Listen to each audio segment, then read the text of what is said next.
politicians and citizenry in general are increasingly alarmed by the spread of fake news, namely reports that have no factual basis but are presented as facts.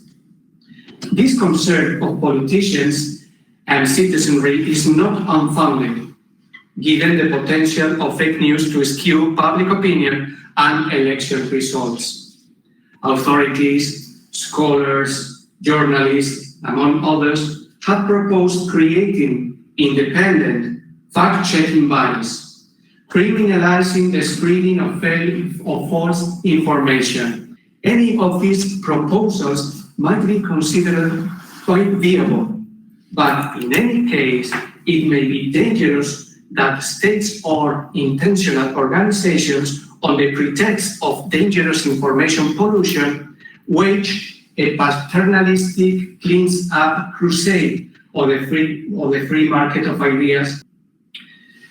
To prevent hate speech, efforts are based on historical experience, on the conviction that expressions of intolerance can quickly lead to violence, which may result in harm to persons because they belong to a certain human group. However, in everyday life, hate speech has become a kind of label attached to statements that contravene prevailing moral theories or social customs.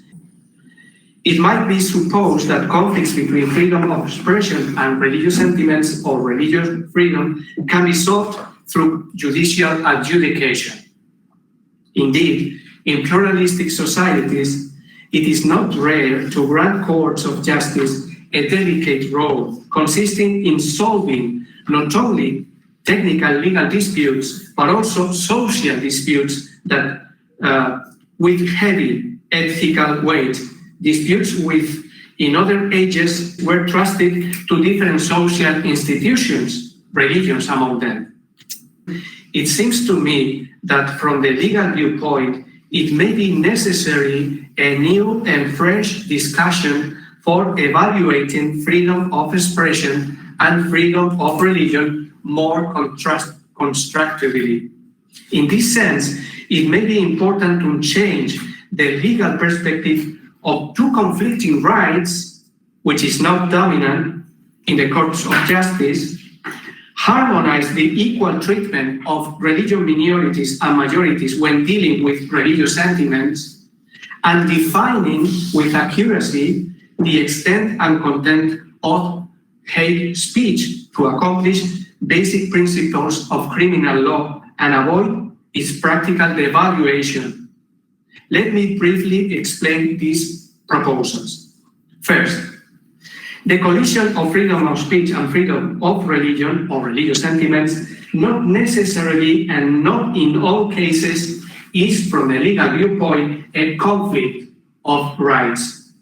Sometimes it's simply a discussion of conflicting views, and the fair attitude of the state in these situations is not censoring one or both parties.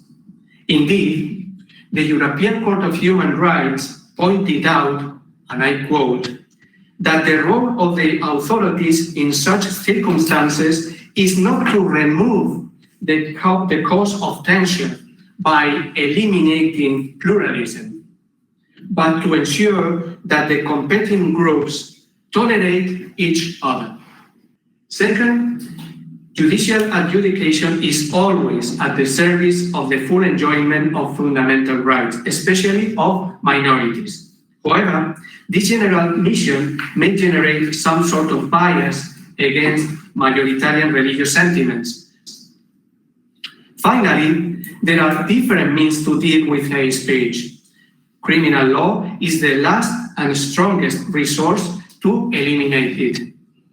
However, both in public opinion and in some state regulations as well, hate speech wording is broad and comprehensive. This broad wording shows two basic threats. First, the rule of law applied to criminal issues forbids extensive interpretation, And this kind of extensive interpretation may be propelled from an excessive comprehensive legal text. Second, a wide understanding of hate speech may propitiate losing the strength of words. Namely, if almost everything is hate speech, then nothing is hate speech.